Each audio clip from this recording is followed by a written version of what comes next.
একসময় মনে হতো তুমি থাকলেই পৃথিবী সুন্দর।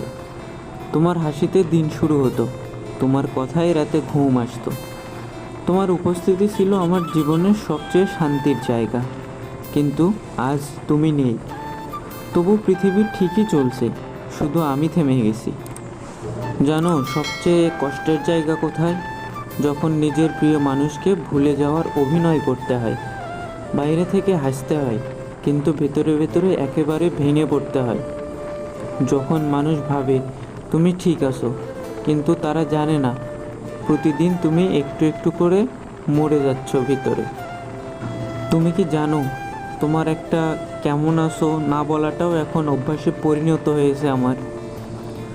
আগে মনে হতো তুমি না থাকলে আমি বাঁচব না, কিন্তু এখন বুঝি মানুষ বেঁচে থাকে, শুধু বেঁচে থাকার মানেটা বদলে যায়।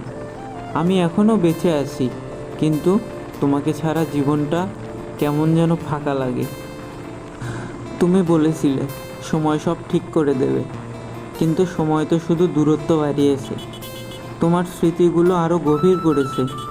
রাতগুলো এখনও তোমার মতোই নীরব, কিন্তু সেই নীরবতায় তোমার নামটা প্রতিদিন শোনা যায়। আমি জানি তুমি হয়তো তোমার মতো করে ভালো আছো, হয়তো কারো সঙ্গে হাসছো, সময় কাটাচ্ছ। আমি তোমাকে দোষ দিই না, শুধু মাঝে মাঝে নিজের ভাগ্যকে দোষ দিই। কেন তোমাকে পেয়েও ধরে রাখতে পারিনি।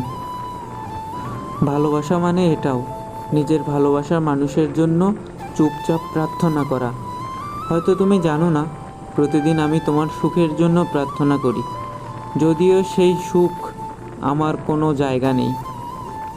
আমি আজও তোমার নামটা শুনলে থেমে যাই, তোমার ছবি দেখলে চোখে পানি আসে, আর মনে মনে বলি যদি তুমি জানতে আমি আজও তোমায় ঠিক ততটাই ভালোবাসি।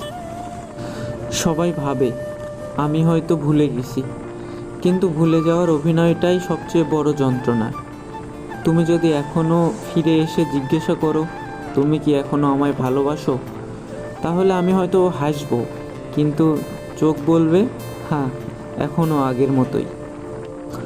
ভালোবাসা কখনো হারিয়ে যায় না, শুধু তার রূপ পাল্টে যায়। কেউ স্মৃতিতে বেঁচে থাকে, কেউ অভিমানে, আর কেউ চুপচাপ একাকিত্বেও বেঁচে থাকে আজীবন।